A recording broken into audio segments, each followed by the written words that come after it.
Ladies and gentlemen, welcome to the 3-0 Take, where we talk all things Major League Baseball. Here's Kyle Corwin and Nate Reyes. It all starts right now. Welcome back to the 3-0 Take, presented by SeatGeek. This is episode 458. I'll be your host, Kyle Corwin. I'm here with my co-host, Nate Reyes. Nate. Here we are. Here we are. Here we go. Welcome back, everybody.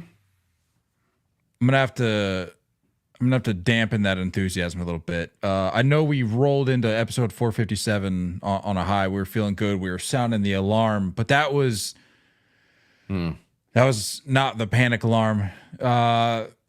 Some negative stuff we're gonna have to get into today, because I'll be honest with you, there's some teams right now, there's some players that are on an absolute slide, and to be quite honest with you, I don't blame them, because we're in what I think has been labeled as possibly the worst month in baseball. August sucks for baseball, dude.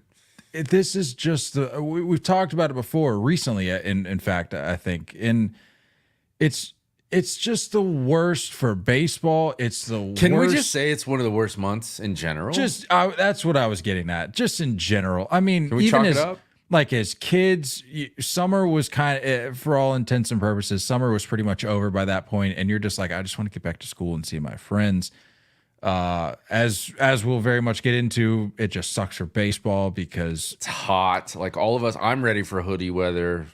When you zoom out and look at the big picture of the season, it almost looks like you could remove the month of August and be like, all right, yeah. Let's wrap up the summer portion of the season. Let's get rid of March and August. Get rid of August, March and August. You remove the month of August. We'll finish up the summer portion of the season for baseball, and then we'll just jump right into September playoff chases and races. Nailed it. We don't need August. I hate it.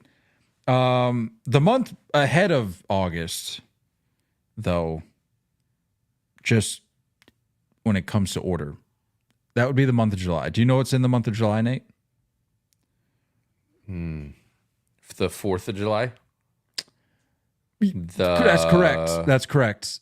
Baseball wise, you know what's in the month of July? We actually just had it. The trade deadline. Getting there. We're close. What else is in the month of July? Big event. All-Star game. Big week. There you go. Home run derby. All-Star break. On that note. Words. Things. On that note, wanted to let you know, haven't even shared this with you over text, so this is new to everybody. Yep. I've officially booked a rental spot. So, we're in there now. And ticket prices are falling rapidly as more become available. That seems to be how supply and demand works. Yes. People trying to make a deal here. ATL, here we come.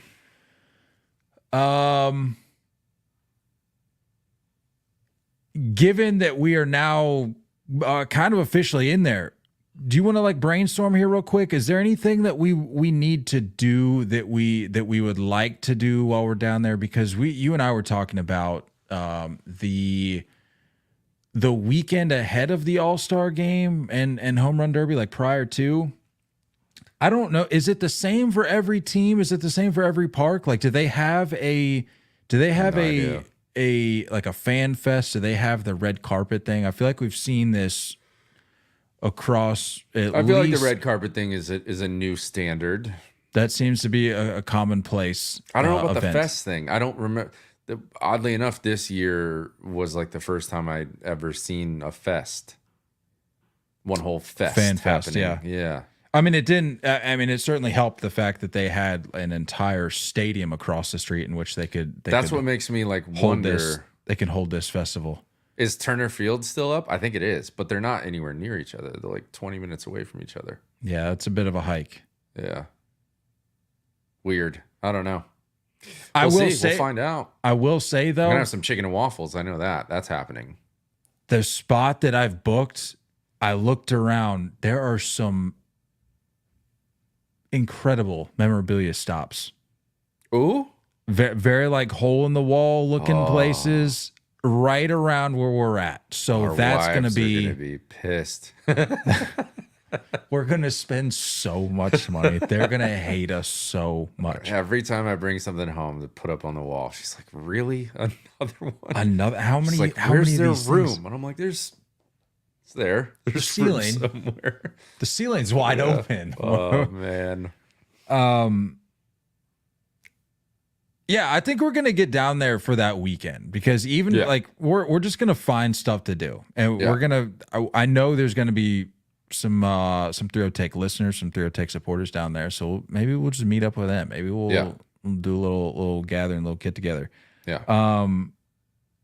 Didn't want to spend too much time on that. Just wanted to let you know that I just like that it's official. I had recently done the booking, so we are good there. But that's a little. That secures a Chipper jersey for me. I'm gonna get a Chipper jersey. I've wanted one for a long time. There's your excuse. Yep. If you win this fantasy league, you probably have the pick of the litter.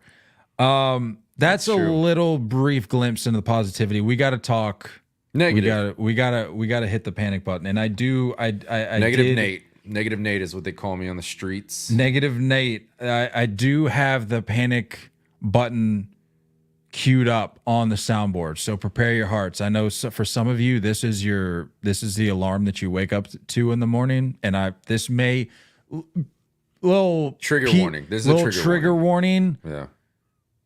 Just beware. Just know that this is. It better not be mine. Mine's actually kind of nice.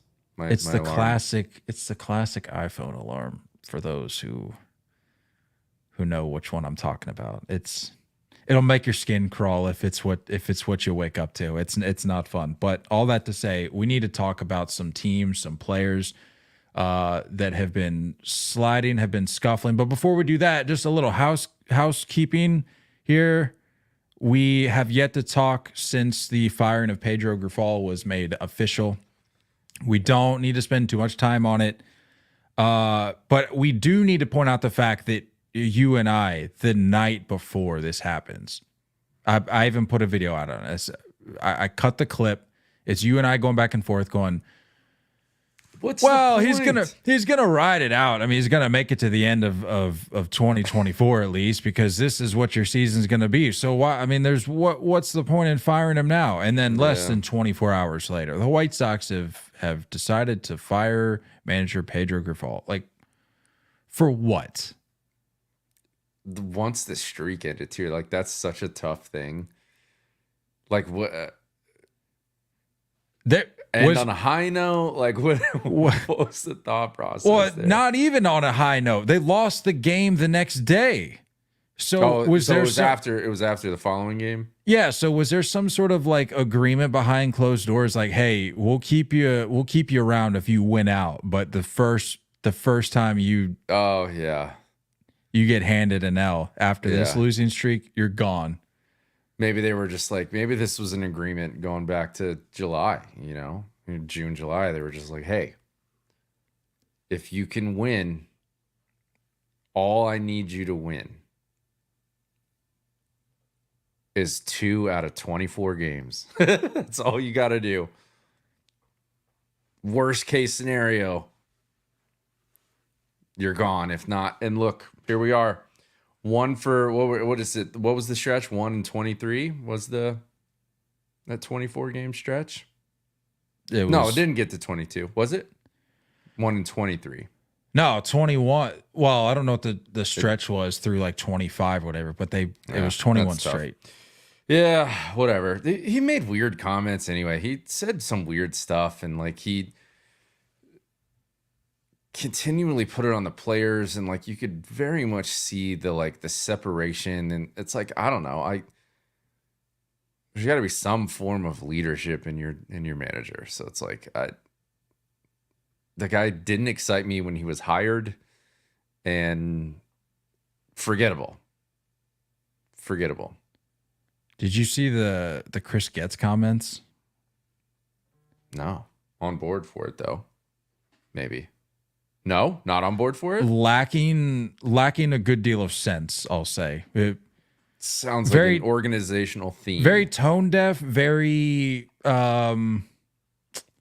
just not reflective of the point in the season at which we're at. If he would have said these things back in May, okay. But we are now in mid-August. He said, you look at the 2023 season, the 2024 season, winning projections, win-loss projections, and how dramatically below we were in the win column, there was underperformance. There were some misalignments along the way, some different belief systems, and there was lack of production overall. You look at how many games... No, this finish to the bit was what got me. He said, you look at how many games that we've led early and weren't able to finish, or how many games we haven't been able to come back to get a win.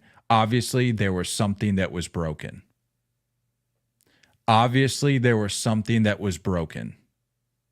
And now it's fixed. You were 60 games under 500. And it took you reaching that mark to say, well, something's probably broken. How do you feel about... So, again, just another reminder of how old we're getting. Because a player that we grew up watching is now stepping in as a manager. How do you feel about it? And were you aware of the lack of post-retirement experience on the resume? No. Dude was like an intern. Did you see the details of that internship though? No.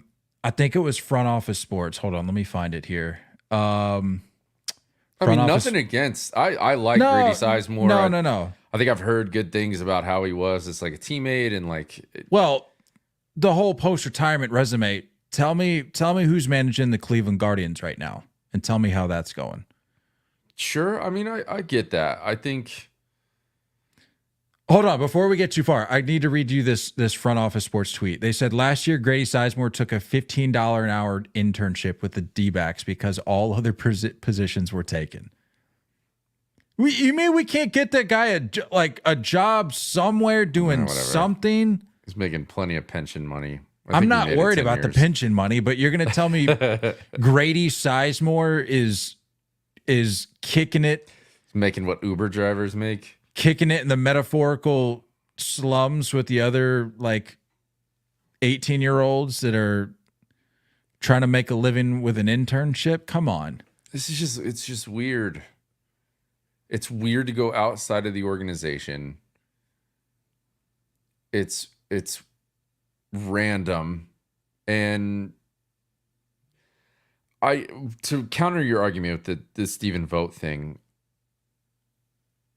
there was no gap. You know what I'm saying? Like Stephen Vogt was a backup catcher and very much involved with a lot of almost like player manager role. There's a big gap. I don't even know, when did Grady retire? I would guess 15, maybe even 13. And what has he done since? You know what I mean? Like I think at the very least, like Stephen Vogt was in the league a few years ago, and he's like seeing how analytics has now been interjected into a game plan around putting a team together. 15, by the way. 15. Yeah, no, I mean, I understand it's not the greatest comp, but it's no, I get what you're saying though. I mean, it's just a lack of experience, generally speaking. Yeah.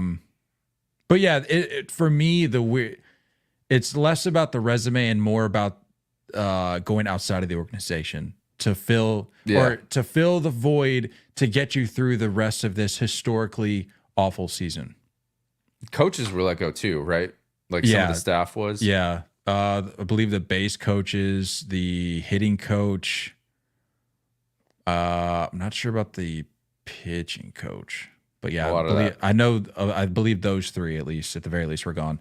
I think a lot but of that could have been done a while ago. Yeah, it's like, why not just keep it in house, ride out the remaining, call it 2 months of the season, and then begin the search. I mean, there's nothing saying you can't start the search now, but like, just crawl to the finish line and then do what you got to do. Is this some like weird tryout for Grady Sizemore? Because if so, that's a very I would argue very unfair situation to place him in. Like, hey, we'll give you a shot if you have any interest in managing a big league club, you can try it out with us.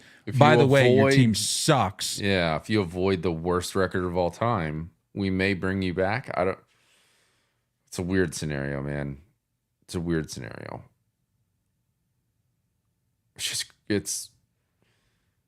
I'm surprised, but like not surprised. I don't know how they move forward.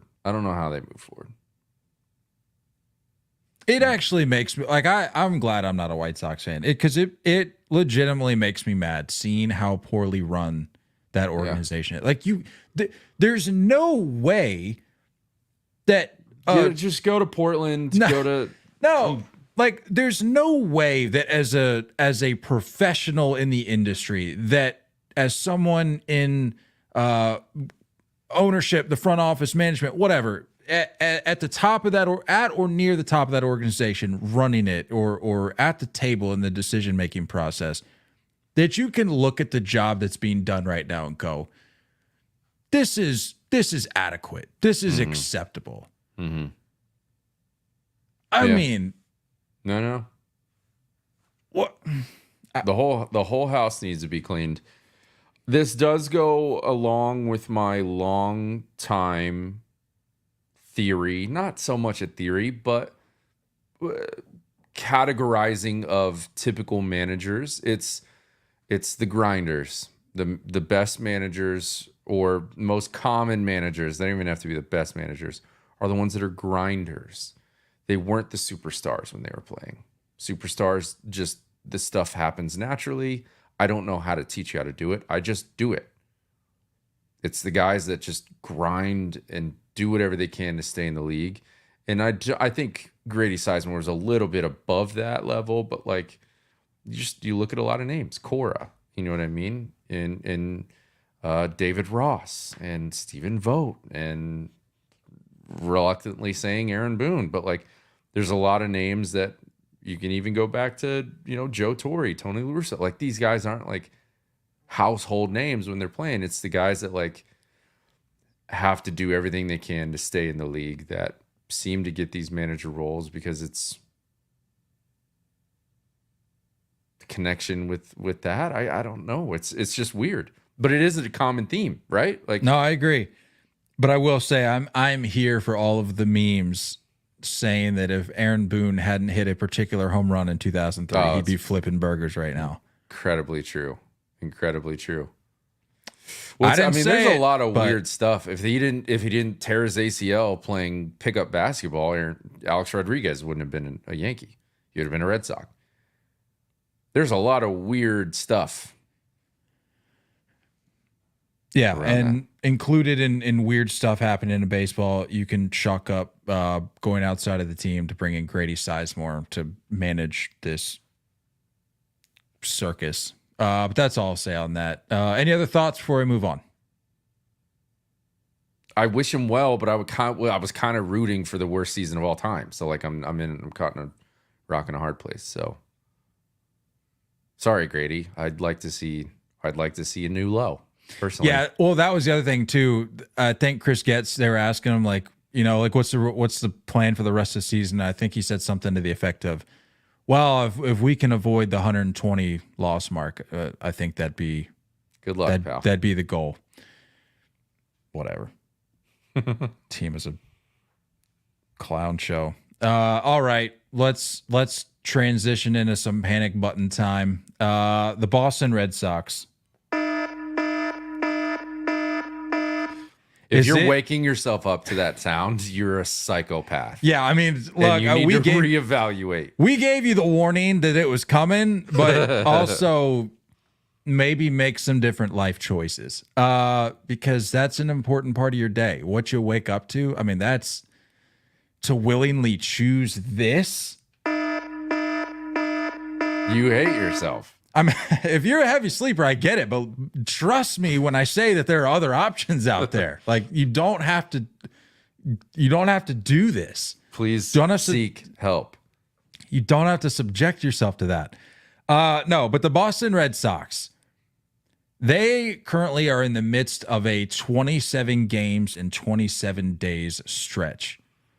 And boy, are they playing like it right now. The pitching is god awful. Their offense is doing what their offense always does. But the pitching, you want to talk about crawling to the finish line. Yeah. But I don't even know if we're going to have enough extremities on these guys to even make it to the finish line. Guys are dropping like flies. You had James Paxton today. I think his calf exploded.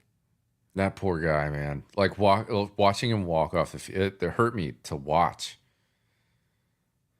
Five pitches into the game, and on a day where the team absolutely needed him to go deep. I'm pretty sure we had a bullpen game yesterday. You've got Tanner Houck regressing, Cutter Crawford's regressing. Both of them are dealing with like workload concerns, and that was something that was common public knowledge on opening day. And these concerns have amounted to one of the worst. Let me see if I got the numbers right. I'm pretty sure since the All-Star break, I want to say the worst team ERA in baseball. Brooksgate on Twitter has the Red Sox having the best ERA in all of baseball in their first 40 games, but since they're ranked 28th. So no matter how you slice it, as of late, just have not been good. But like I said, offensively, they are, you go a month back over the last 30 days, they have the third highest team OPS in all of baseball at 855, behind just the Yankees. And you know who they're just in front of, by the way? I just included this because I thought it was interesting. Orioles? The Oakland A's. Really? The last month. Wow. The Oakland A's have the fourth highest team OPS in baseball. But yeah, you could lump Nick Pivetta into that conversation as well. He's dealing with some fatigue and just overall stamina issues right now. Like I said, August sucks, and you have to look no further than the Boston staff, the Red Sox staff, to see the effects of that. How much are you going back to the deadline and scratching your head? Like, how much is that? Like, I get it. Like, it's done. It's over with. But like, it's just so disappointing to be in my mind, to be delightfully surprised about your team's performance. And they've put themselves in a position to be competitive, and your front office doesn't do anything. Like, adding Paxton was not enough. I had a quote I want to say it was at the start of last year or the year before. You could apply it to both. Well, arguably you could apply it to both. It was something to the effect of, the Red Sox need a lot of things to go right, and I just don't see all of those things happening. It was something along those lines, and it applies right here, right now. Yeah. We are in the middle of, you need a lot of things to go right, some of which are, but the majority of them are not, and a lot of those issues center around pitching. Mm-hmm. And you can hit the baseball all day long, but if you make it to October, somehow, some way, you are not getting by with what you have right now, because it is not enough at all. So to answer your question, yes, the deadline, it would have been nicer had they made some more additions, but I don't want to get into all revisionist history mode, because if you recall, post deadline, my take on the Red Sox was that, would I have liked them to do more? Absolutely. But at the cost of what was being asked for some of these higher end names, no. I'm glad we didn't offload a whole lot for just a little. But I guess the Red Sox fix to that is bringing back Rich Hill. Because that's apparently what I'm saying. Rich Hill is on his way back to Boston. So because it's like if you there were ways to get innings. I'm not saying they should have been in the hunt for a Tarek Skubal. I'm not saying they should have been, bidding for those types of guys. But like, I got to assume like Tyler Anderson would have been cheaper. Can you work your way around the league and find cheaper names? But it makes you wonder, though, if I mean the decision making behind the Angels organization is a whole issue in and of itself. Yeah. But it makes you wonder, though, the fact that he wasn't shipped anywhere makes you wonder what that asking price was. Yeah. I mean, I can't imagine it objectively being that high, but we saw how inflated the results of these trade deadline packages were. If all you needed was depth to survive, I felt like it was out there. Like I said, I think you're right. I think the asking price is pretty high on a lot of names, and on a season where it seems like it's not the best time to push all your chips in the middle of the table. I would have liked to seen something a little bit more than Paxton. Look, I'm not going to sit here and say that the guys in the front office aren't immune to getting swept up in the good vibes of what was going on right around the deadline, even post deadline, where you're winning series, you're figuring out ways to win baseball games, you're having some exciting moments scattered throughout a given week, and you kind of get swept up in that, and you're like, all right, things seem to be moving in the right direction. The things that we need to go right are, all things considered, going relatively right. So let's just ride this thing out and see what happens. But all it takes is a couple guys to show up to the field one day, go, yeah, my arm is dead, and then it takes the next day for a guy to go, yeah, my calf exploded, and then you're back to square one, seemingly. So, tell me, do you feel that you're being rational, or is this like a semi-irrational? Because like, I'm not. No, I think I'm craziness, because like I saw 2 out of 3 against the Rangers. They took 2 out of 3 against the Royals, who are back and forth for a wild card spot. Now we're just coming off of a sweep from the Astros. Are you saying this is the beginning of the end? No, I'm not saying it's the beginning of the end. But to your point about our recent stretch, we're losing games that we should be winning. So it's those things you get later in the season, those things start to add up. I mean, sure, every game is important, but especially when you get down to crunch time, those things are important. But I don't think I'm being irrational. I think I'm coming back down to earth a little bit, because I can't speak of the front office getting swept up in the good vibes, but I certainly was getting caught up in like remember, I mean, not too long ago, I was I was poking a little bit of fun at you and the rest of the division, being like, hey, don't count us out for the division just yet, because we're only, at the time, I think it was like 6 games out. And I was like, crazier things have happened. But now I think the Red Sox are coming back down to earth.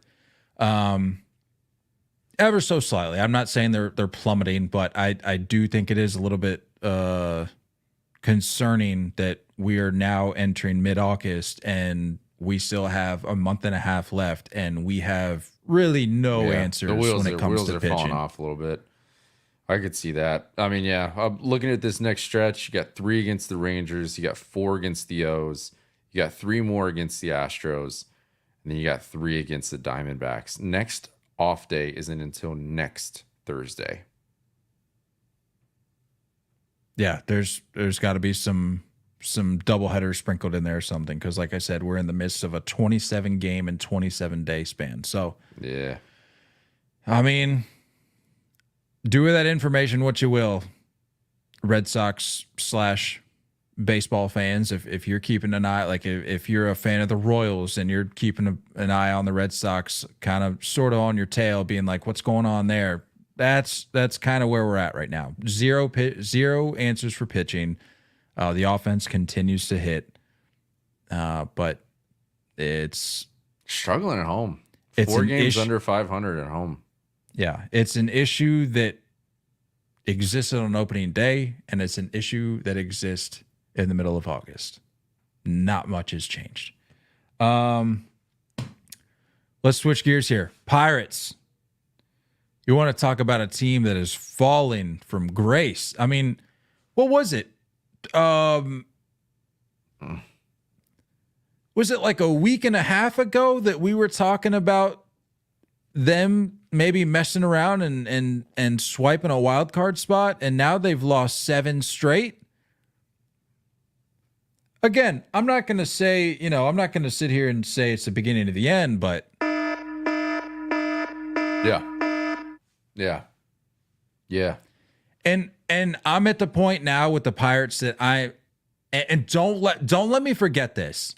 I'm at the point now where I'm going to treat the Pirates as a serious organization. I'm going to give them the benefit of the doubt. They deserve constructive criticism at this point. Because I that and that I'm trying to manifest it into them being a legitimate franchise worthy of being taken serious. So I'm not going to sit here and be like, oh, yeah, it's the Pirates. What did you expect? I'm not doing that anymore. So to your point, constructive criticism. Pirates, what are we doing? You've lost 7 straight. You just got walked off in LA to finish out that series. I mean, I think Pirates fans are down so bad right now. Or maybe not Pirates fans, but the baseball landscape is viewing the Pirates in such a poor light right now that I'm seeing headlines attributed to Paul Skeens where they're like, yeah, Paul Skeens is having he just had the worst start of his career. And I looked it up. I look up and he's given up like 4 runs. I'm like, I would take 4 runs from a starting pitcher 7 days a week. Yeah. And we're sitting here talking about, well, Paul Skeens he's sliding. Is this a concern for the Pirates? Paul Skeens is the least of their concerns. We need to figure out elsewhere where we need to look to get this thing back on track, because I was looking at it. I think pitching wise, since the break, I think their staff is in the middle to upper half across the league, just in terms of performance. I mean, they haven't been atrocious. They're like middle of the pack. And the same thing goes offensively. I think they're kind of hovering there. Yeah. In the middle of the pack too. Bullpen's tough. And I was watching a game last week, I want to say Thursday or Friday, against the Padres, and it was like a poorly managed game. It felt like the Padres, that Matsui, that small lefty for the Padres, was left in a little too long, and the Pirates, I think Joey Bart hit like a go-ahead home run in the 8th, and you were like, okay, like you fought back, like let's nail this thing down. Joey Bart, another name that's the least of their concerns right now. Been very well, popping off. And then Bednar came in and it just imploded. And it's what you were saying earlier, like the games you should be winning, like you hit a go ahead home run in the 8th, like you need to hammer things down. You need to take that dub. Yeah, man, Bednar is, I don't know. It's starting to feel like last year was a little bit of a fluke, just based on what they've been doing this year. It's like, I think if there's any hope, you got to consider Chapman looks good. Well, Chapman was 104, 105. 105. Didn't even realize he still had that in the tank. But the thing with Bednar, though, I don't know like how he did over this weekend, how he fared, or even like the last week, but I heard at one point last week that he had righted the ship from the start of the season, because if you remember, I mean, he just fell off the map and was blowing games left and right. But I think I don't know if he strung together a consecutive save streak, but it was something like 14 out of his last 15 going back a couple months or something to that effect. I don't have the numbers written down, but I heard him talking about on the broadcast, talking about how Bednar had kind of seemingly figured it out. So I don't know like I said, I don't know the last 4 or 5 days if something's changed, but Yeah, he blew 2 consecutive save opportunities. Friday, and then obviously the walk-off today. Okay, yeah. So this would have been before then, because they were giving him the praise that he sounded like he deserved. Man, it's tough. It's like a field goal kicker. You know what I mean? It's like a kicker in football where you're like, I've watched you miss it in big moments, and I don't know if I have the full trust in you. And what happened to the days of lockdown closers, by the way? Closers suck now. Well, we talked about that when it seemed like you turn left, you turn right, no matter where you look, some closer was being presented this like big grand entrance, like walkout performance. I'm like, I'm all for the entertainment and growing the game and all that, but like we gotta draw the line somewhere for these closers. Like you can't be bringing a guy out to like AC/DC and he's blown like 12 of his last 14 saves. We just can't be doing that. Yeah. But just cleaning up the Pirates a little bit. I mean, I think I appreciated some of the effort they put in at the deadline. I didn't realize how rough O'Neal Cruz has been at short. He's been really bad, and that was one of the losses during this streak. I think it was that day where it was supposed to be a double play, and he like threw it away, and 2 runs scored from him throwing it away up the line at first. Like, well, his NL Central counterpart has also been pretty rough defensively. Ellie De La Cruz been, I think he's near at the top of one of the like most error errors, leaderboards. Yeah. And I think it's like on casual plays too. If you're a stat nerd, it's been one of like the routine plays that they're messing up. But yeah, Cabrian Hayes has not like lived up to the hype. I curious to see how that goes moving forward.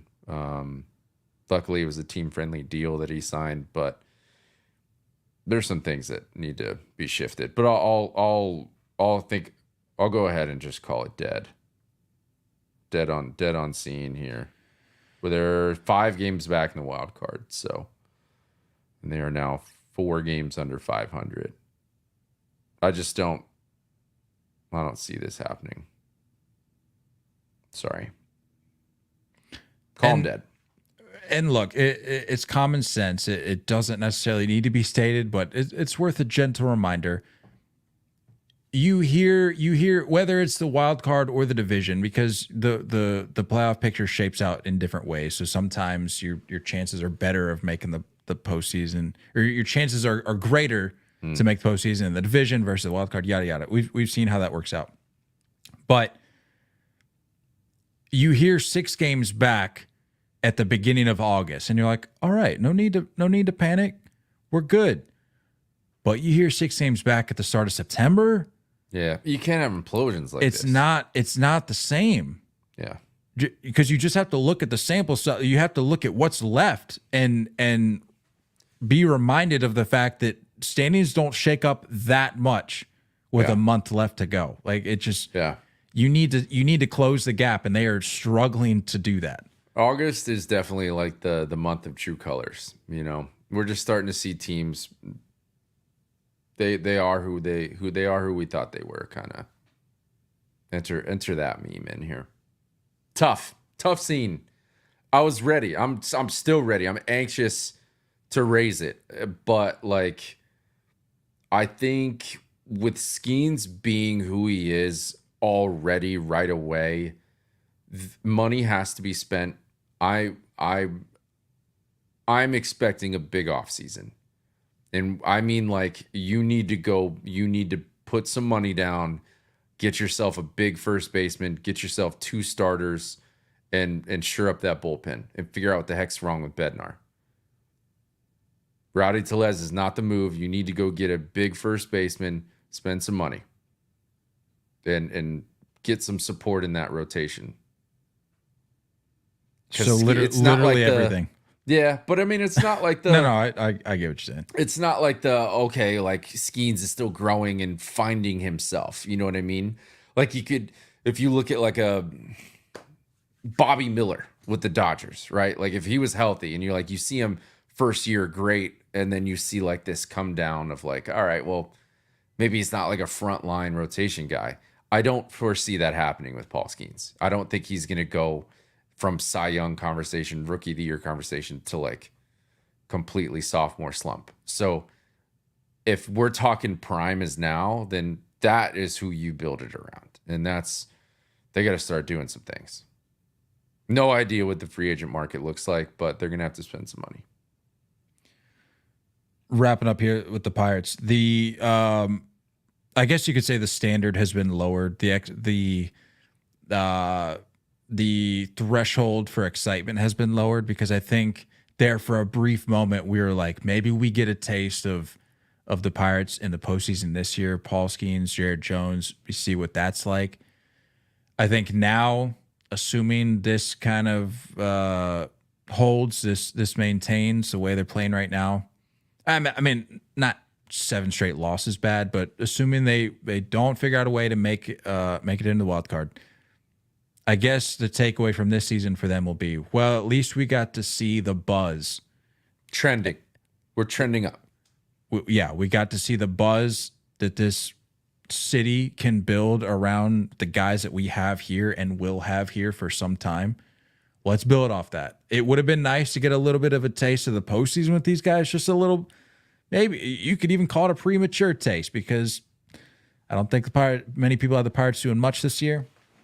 But I guess, like I said, the takeaway will be, well, we could see that we're at least trending in the right direction. So let's build off that. So my other takeaway is like, does Paul Skeens need to commit to the mustache long term? Like, is that like a he must? has to. You know, like can you leave that? You can't decommit from that. Are you just a mustache guy forever? Are you the next Don Mattingly? Like, is that just how we associate your face? Can you deviate from the mustache? I mean, that's a big thing to look forward to. I think I've seen some mock-ups of him. Or I hate it. I can't imagine not. Yeah, seeing without the mustache, and I've seen people call that a face that only his mother could love. And yeah, I'm not saying it, but if that's being floated out there, maybe sticking to the mustache is the move. If the mustache got you Livy, I think you got to stay there. If you can pump 101 and be an annual threat to win the Cy Young, just stick with what you know, stick with what works. Let's talk about the NL West picture real quick. Los Angeles Dodgers. Look, I know you're coming off a big walk-off win here to wrap up the weekend against the aforementioned Pirates, but Los Angeles Dodgers.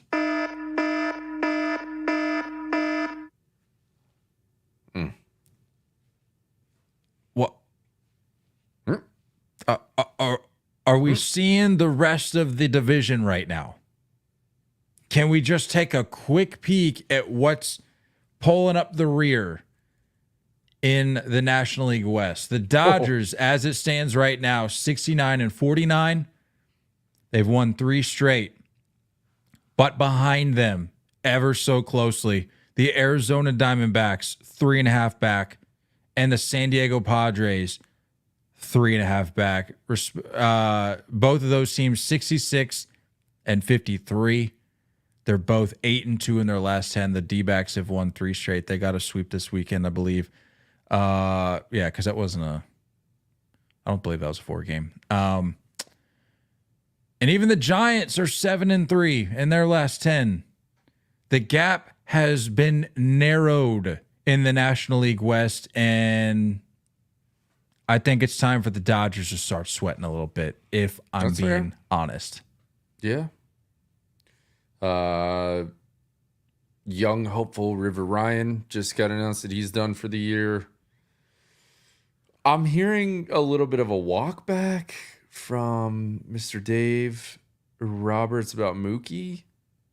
Now he's for sure going to go to right. Going back to the outfield. So that whole him being a what did he say, a shortstop permanently or a second baseman permanently, that didn't last very long. as I'm we confused. expected, as we anticipated would be the case. Yeah, he's back reportedly Monday. So if you're listening to this Monday, he should be back today. At least that was the report. Need it. They need it. For sure. That For lineup sure. needs a little bit. And when I say that I think it's time for the Dodgers to start sweating, I also I have to have some perspective here and recognize that like you're getting an MVP back just in time, I would say. Yeah. So that will certainly help. But in a similar fashion, there have been some question marks surrounding the rotation, just with overall health and ability to stay healthy, or inability, I should say. And like the Padres, man, I'm starting to hear more buzz around the Padres, and I think it's valid. Like I do too. they're winning games, and it's putting pressure on a team that if you go back to before the season even started, I know I've referenced this a time or two throughout this season, but I said that you're a fool if you think this Dodgers team is going to cakewalk to a World Series. It's just not going to happen. And that's yet to be determined. That still may happen. I'm not saying the cakewalk part of it. I'm saying they may still go on to win the World Series. That has yet to be seen. But there's been pressure on them for a little bit now. You go back a couple weeks. Like I said, the gap has been closing for some time. Yeah. And I would venture to say, I'm not saying any one of these three teams will overtake them for the division, but I think one of these teams, if not more, is going to be awfully close to putting their foot on their throat by the end of the regular season, if they hadn't done it already by that time. All things rolling for the Diamondbacks too. Padres, I think the bullpen is real. I know I was just talking about Matsui getting touched up a little bit last week, but like Jason Adam coming in, I like the depth that they have. I like the moves they made. They're getting Tatis back. Like, I'd be a little nervous about the Padres. I think the Diamondbacks are feeling like this, like deja vu going on from last year. You know what I mean? Like, yeah, I'd be a little nervous if I'm a Dodger fan. I would. I don't know if it's too much of a stretch. I mean, I know there's still a month and a half left of the regular season, but this Diamondbacks team feels less like a team, at least with the way they're playing now. They've won 8 straight series. This feels less like a Diamondbacks team that we saw last year, where they kind of backed their way in a little bit. They snuck and you're looking around going, they were in the World Series, and you and I and a lot of other people were sitting there going, I mean, what are we really doing? This has been a great story. Yeah. But like, come on. This Diamondbacks team doesn't necessarily feel like that. And I would hope that I'm not buying into like the recency bias there, but it just feels different. I think having last year under your belt certainly helps the organization to go like, we can act like we've been here before, because we have. Like, we've figured out ways to win, to put ourselves in a position to go deep into this thing. And to be quite honest, beat teams that we probably shouldn't have beat. What was it last year? The Dodgers, the Phillies. This is a special D-backs team, I think. And like I said, the Padres are no joke either, it seems. So this NL West picture is it's getting a little spicy. Getting interesting. I like it. And I feel like we focus on those 3 teams. You can't leave out the Giants in this conversation, as much as you personally may want to leave out the Giants. Mathematically, you just can't. No, I'm just saying as part of the picture, as far as a competition goes, as part of the playoff picture as a whole. I mean, yes, they're 9 back in the division as it stands right now, but they're only 1.5 back of the wild card. 2 of the 3 wild card spots are held by these 2 teams, the D-backs and the Padres. Just looking at the Dodgers, September. September is going to be interesting because they do get the Diamondbacks. We get the beginning of September, Dodgers, Diamondbacks. We do get to see the Braves in the middle, and the second to last series of the season is going to be a Padres matchup. I'm interested. I'm very interested to see how this thing shakes out. According to Tankathon strength of schedule, the Dodgers have the 14th toughest strength of schedule. The Middle of the road, yeah. D-backs have the 17th toughest, and the Padres have the 25th. From here on out, the Padres' strength of schedule is 490. Is a winning percentage with a clip of 490. So we're looking pretty good in San Diego if that's what you're pulling for. I'm telling you though, postseason baseball in San Diego, sweet. The ballpark is sweet. I need some more random old guy a cappella group getting after it in the streets. That's what's in. Manny's gonna cruise. Where are those guys? You know, who knows? Dude? They may have locked themselves away in a cave or somebody's may have basement. left the country. They may have fled the country. I mean, that was. I don't want to have to relive that again. But I'm sure they'll be back if this team decides to go on a run. They'll show up. Well, talking about guys that have not showed up as of late, let's talk about some guys that need to turn things around if their team has any hope of either A, even making it to the postseason, or B, if their team is sort of a lock, not an official lock, but a team that we can assume will be in the postseason, a team that has any hope of doing anything in the postseason once they're there. Mm-hmm. Mm-hmm. You want a starter? I had asked you to select a hitter and a pitcher. I did. All right. Do you want gold star for you? Or want me to start? You go ahead and lead us off here. Who are your guys? Who are your names that need to turn it around for their team's postseason chances to improve? Yeah, I'm not going like super recent. I'm not looking under a microscope here. I'm looking at names that I think I'm just looking at 2024 as a whole that I'm a little just disappointed in, but they play very big roles, a very big cog in the machine of the team's success. My first one being Will Smith of the Dodgers. If you're going to be hitting 4-hole and you're going to have guys like Shohei and Freddie in front of you, like, you need to do your part, and you need to be able to produce at a level that has these guys seeing the pitches that they need to see to do their thing. If not, they're going to continue to work around Freddie to get to you. So I was just looking at numbers, this year versus last year. Overall, batting average, on-base percentage, slugging, OPS are all down from his career average, not just last year. 2024 versus 2023, his K rate is up 4%. His walk rate is down 2%, and his fly ball percentage is up 9%.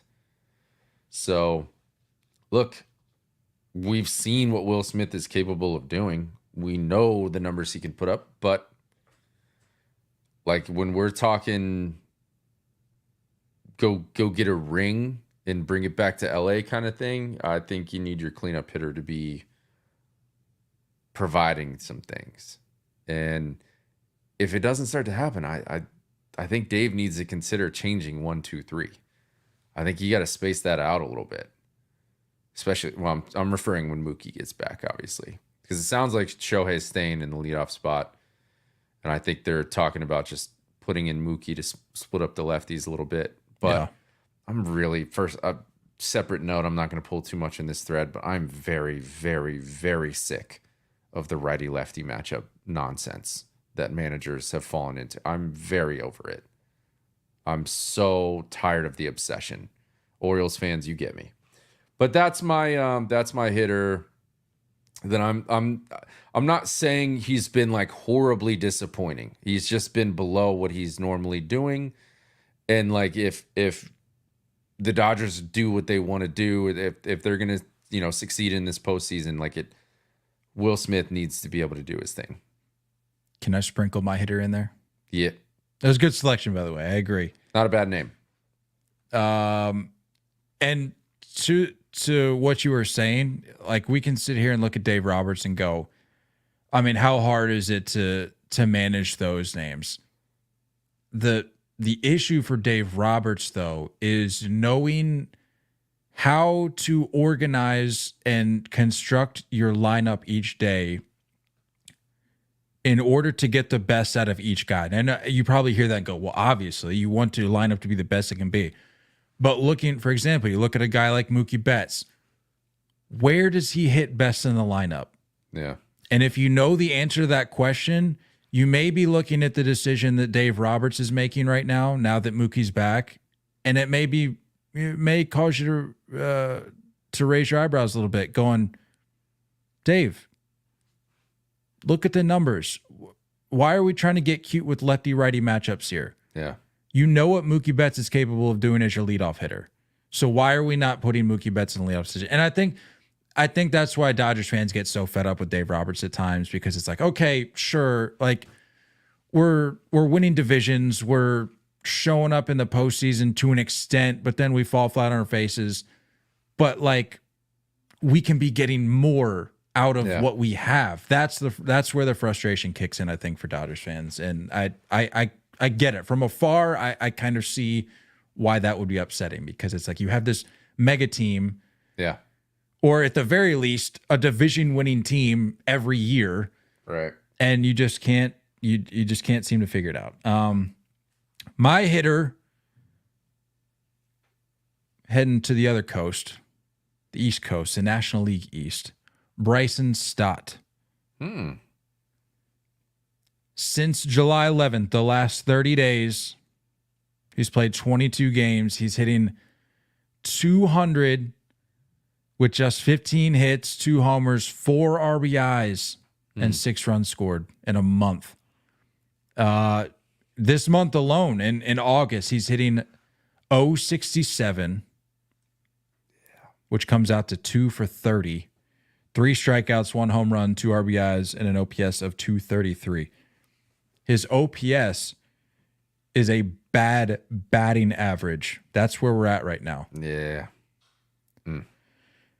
Not what you want. A subpar batting average. That's where his OPS is. We can't have that. And it's not, look, I'm not going to pin this all on him, because collectively the Phillies have been sliding for some time. It's been a few weeks now. Yeah. I think both pitching and that offense have been in the bottom third of the league since the break.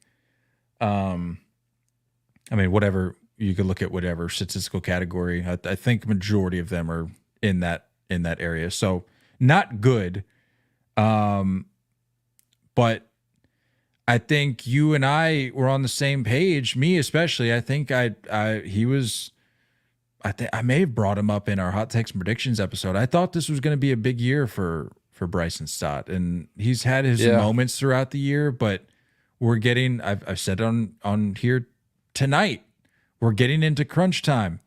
We're going to need to see more out of you. And I think he may be one of those guys, hopefully, for as long as his career goes on, that hopefully he's one of those guys that seems to show up in October.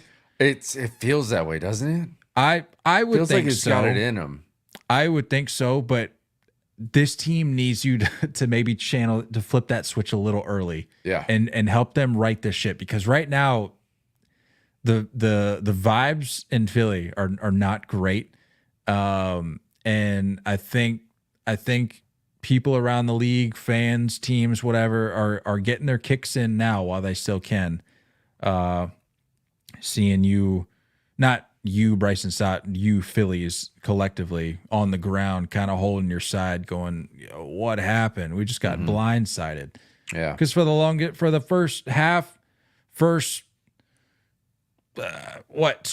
of the season, best team in baseball without question. But now we're starting to slide a little bit, like I said, and you're going to need. I think a guy like Bryson Stott could be a huge X factor in changing that narrative a little bit.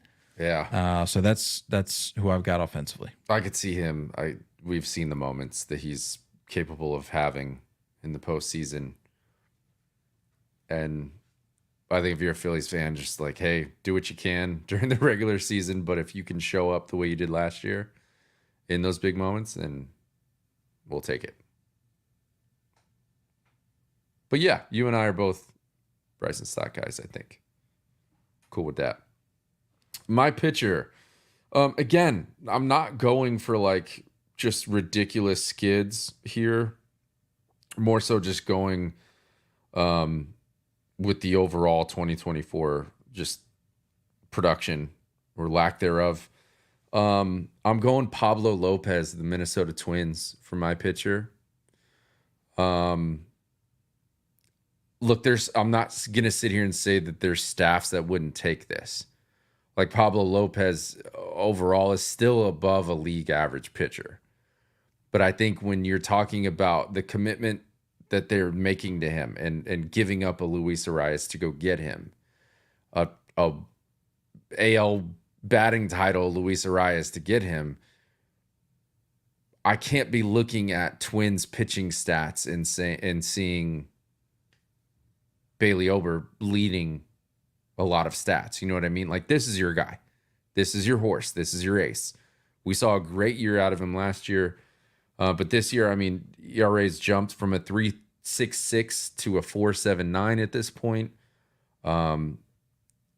This year, he's averaging. Last year, he averaged over 6 innings a start. Now he's down to 5.6 innings per start. And I get it. We still have like 7-8 starts left in the year. But like some numbers are just, it's a little, there's some issues here. Barrel percentage is up. Hard hit percentage is up 5%. So it's just like, we're going to need you to hammer this thing home. We're going to need you to take it into ace mode down the home stretch. And that's how the Minnesota Twins should be viewing him.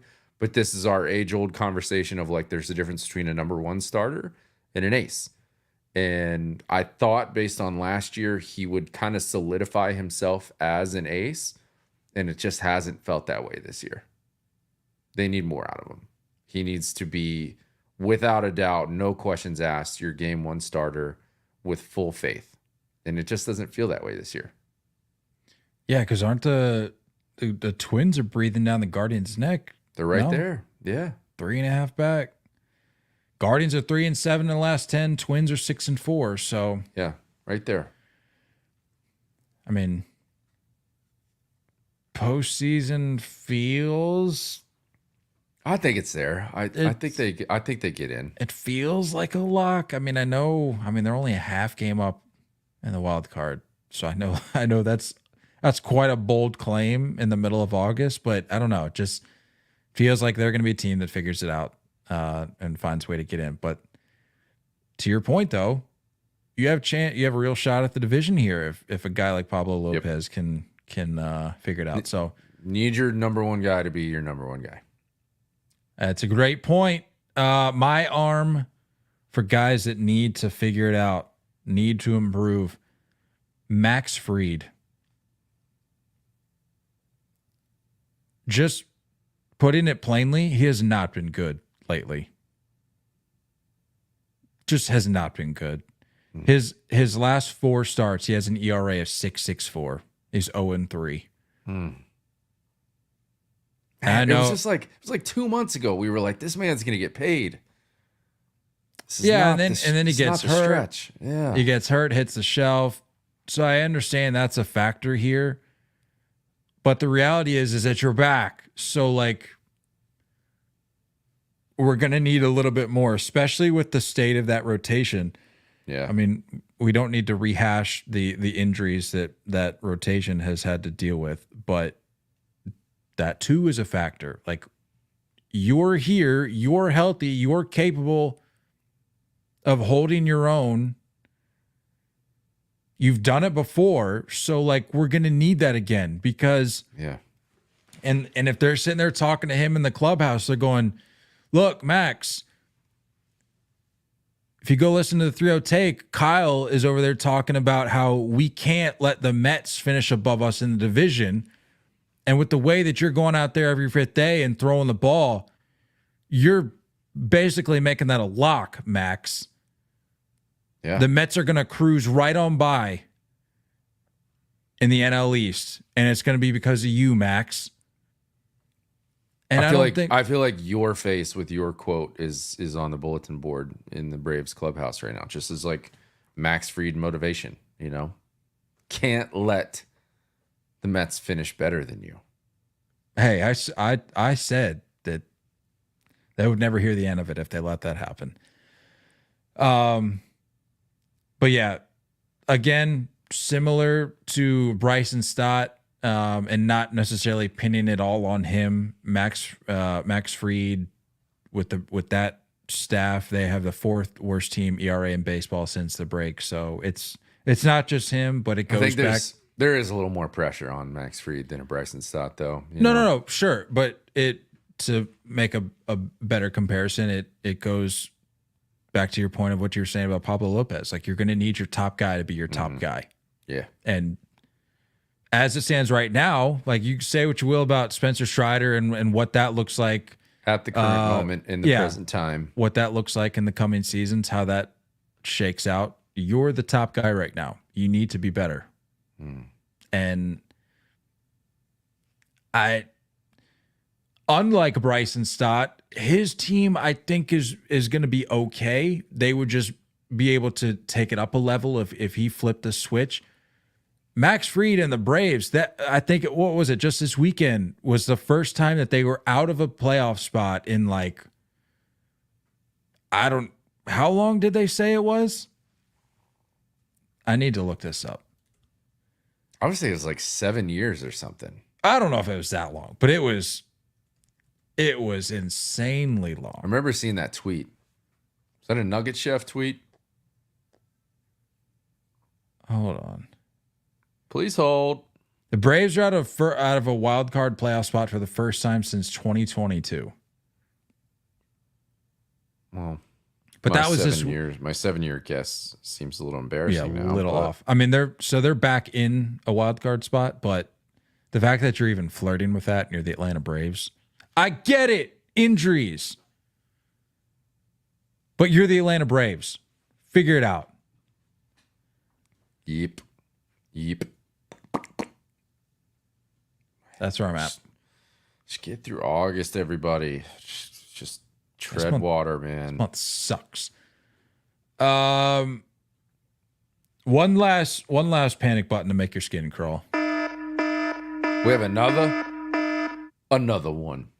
No, I just wanted to close out with that. You got anything else for the folks before we get out of here? Oh, I can't remember. Oh, told you, trying to chill out on the carbs this last few weeks. You know, since I was compared to, it seemed seemingly a pretty hefty guy that on that Red Sox podcast. Oh, Coley Mick. Yeah, the Coley Mick comps were plentiful on Twitter the other day.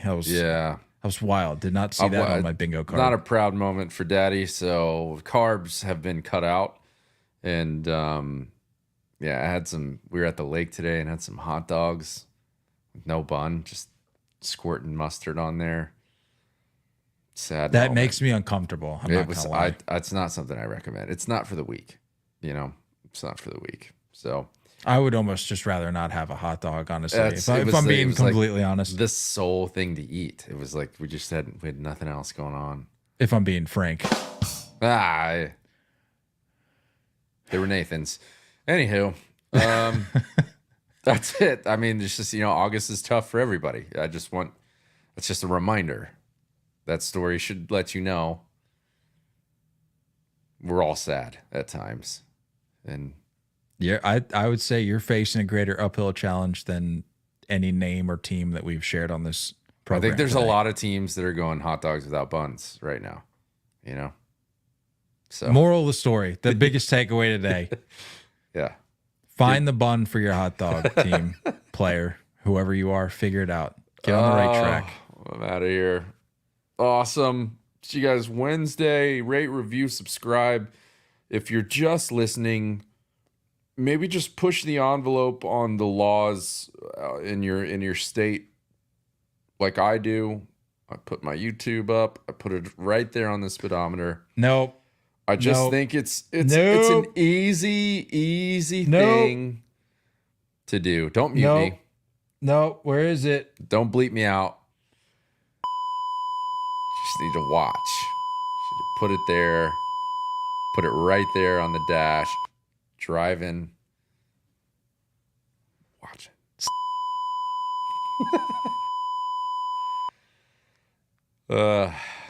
Take that back. Don't tell these people to do that. I am not paying for any legal fees if something happens. I think we're covered.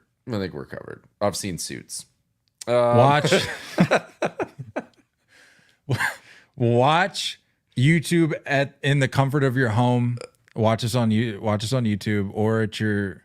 Now, what I will recommend is, like, if you just hate your job, feel free to pull us up at work. I couldn't care less about you doing that, but just while you're on the road, eyes forward, eyes on the road. Mine's just a ticket. You're gonna get our listeners fired. What's worse, Well, I trust my that's people. assuming they're able to pull over safely. In your scenario, death is a possibility. So I'm just trying to. Are you willing to risk it? That's the real Lead them question away. we need to be asking. And then, anybody that's hanging out with us live, like, props to you guys. You're the real heroes. You're the real MVPs. Hanging out in the chat. Love that. And we'll see you Wednesday / later this week. To your point, if you're new, we're usually on here every Sunday night and Wednesday night. So if you're going, I'd love to be a part of this show. I'm like, this is my first time catching the live stream. How can I do more of it? When can I tune in? More often than not, we're on here Sunday nights and Wednesday nights. Sometimes we have to switch it up and go Monday, Thursday, but more often than not, it's Sunday, Wednesday. So come hang out with us sometime. Yep. Don't go chasing curveballs. We love you all, and as always, looking forward to talking more baseball with you guys soon. Until next time, stay filthy.